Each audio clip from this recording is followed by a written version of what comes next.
Welcome. Giving continuity to the study of the integration using trigonometric identities. In this video, we're going to continue solving integration using trigonometric identities. In this case, we're going to deal with the function of tangent and secant.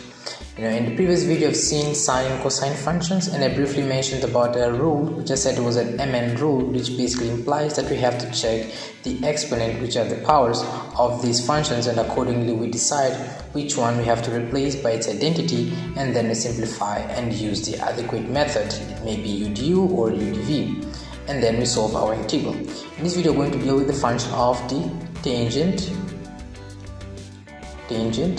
and secant.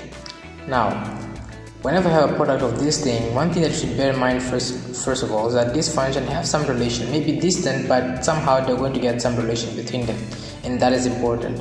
It's not directly that we're going to find this relation, but at least there's something that can connect these two functions together.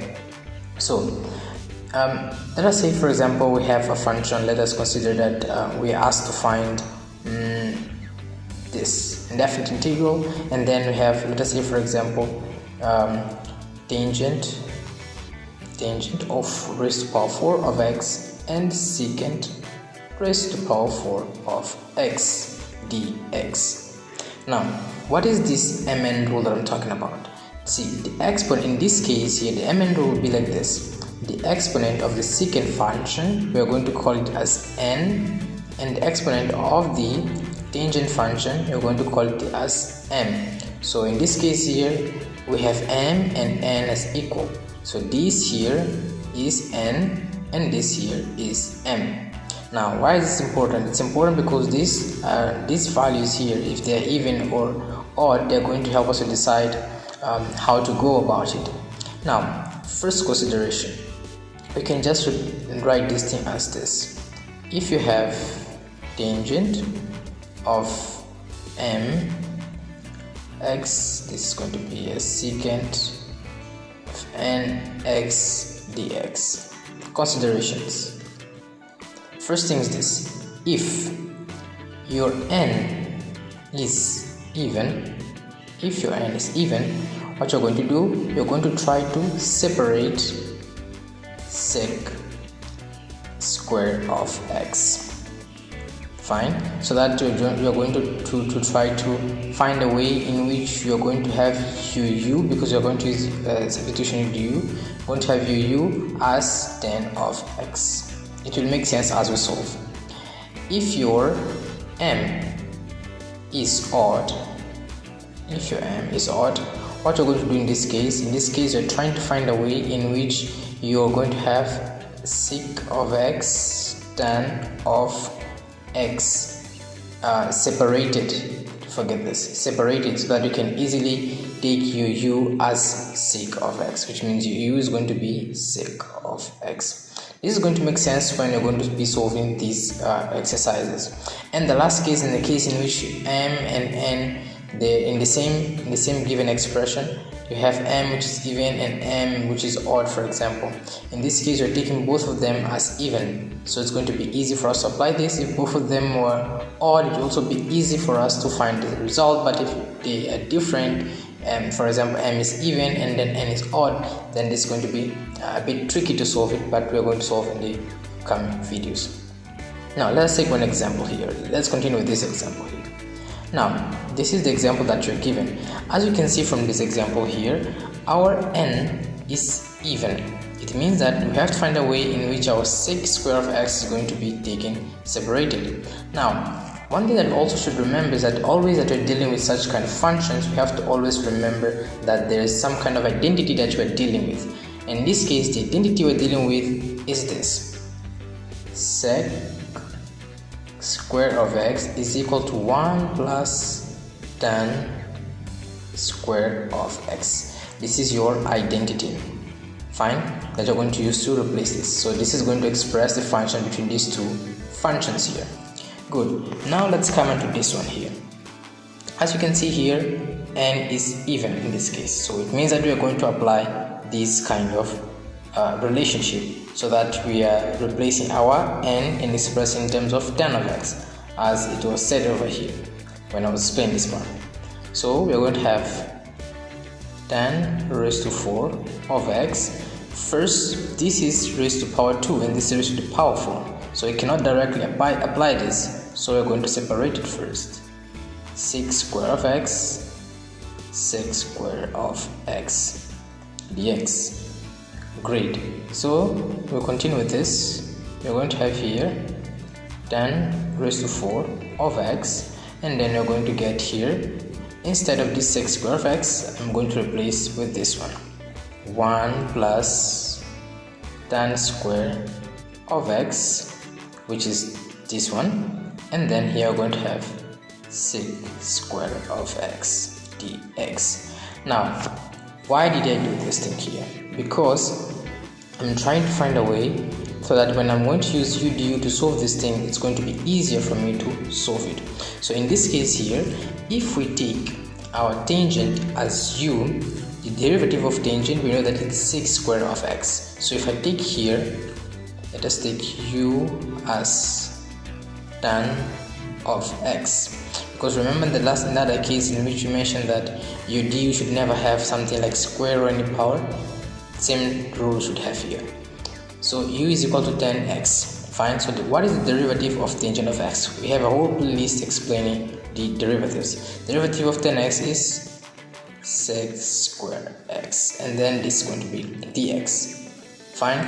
Now it means what? It means that this here is our du and this here is our u raised to the power 4. So what you're going to do, you're going to do this. You're going to have u raised to 4 into 1 plus this here is u, 10 of x is u, so it's going to be u square, and all this thing we know that it means du, and you can see how simple this thing is. So this is going to give us this. It's going to give us u raised to 4 plus u raised to 6. This all is du, which is going to give us the power rule, 5 divided by 5 plus u7 divided by 7 plus c.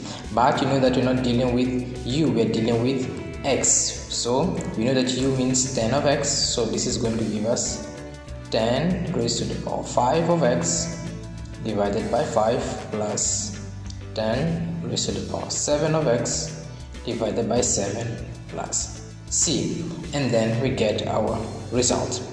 Now let's imagine another case in which we have, for example, even odd.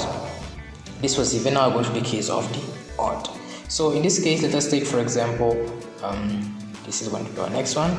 So we're going to take, for example, 10 raised to cube of x sec cube of x dx. I'm keeping this same because when they're different, there's another procedure to solve them.